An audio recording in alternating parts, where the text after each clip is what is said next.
And to get us in perspectives, we are now being joined by Dr. Anura political analyst and former advisor to the Ministry of Primary Industries. He's joining us live from Colombo. Thank you so much for joining us on this broadcast, sir. It seems like AKD's party has managed to make inroads in regions that were actually strongholds of the old guards. Do you think this is a clear message by the voters? Thank you for having me, first of all. So I'm just going to make a small correction. NPP is not a single ability party. It represents almost all the communities and the wins that it has gained in the northeast, elsewhere where there was a strong Muslim vote, say the Muslim district, also a strong Tamil vote in the central parts of Sri Lanka. They've gained all of those districts. They've only lost one district.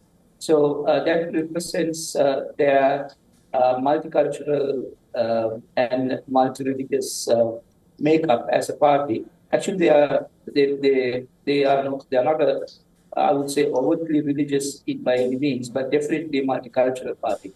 So that is, in my view, a very positive outcome of this election.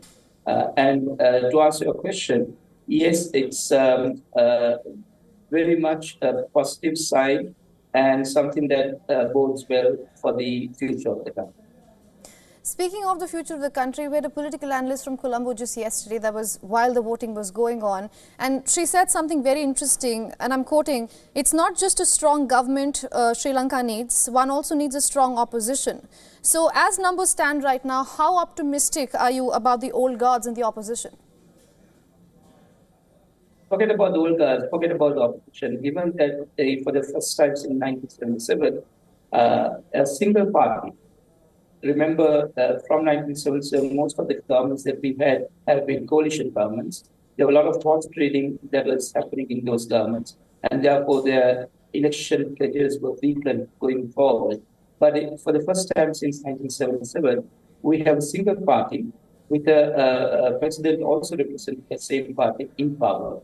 And they've got a massive majority. So they will steamroll whatever they want to do through the parliament.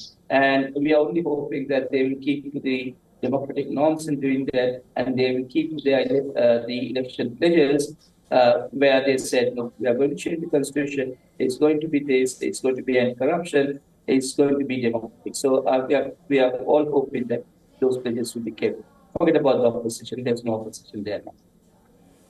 All right. Thank you so much for joining us on this broadcast and getting us all those insights, sir. For all the latest news, download the WION app and subscribe to our YouTube channel.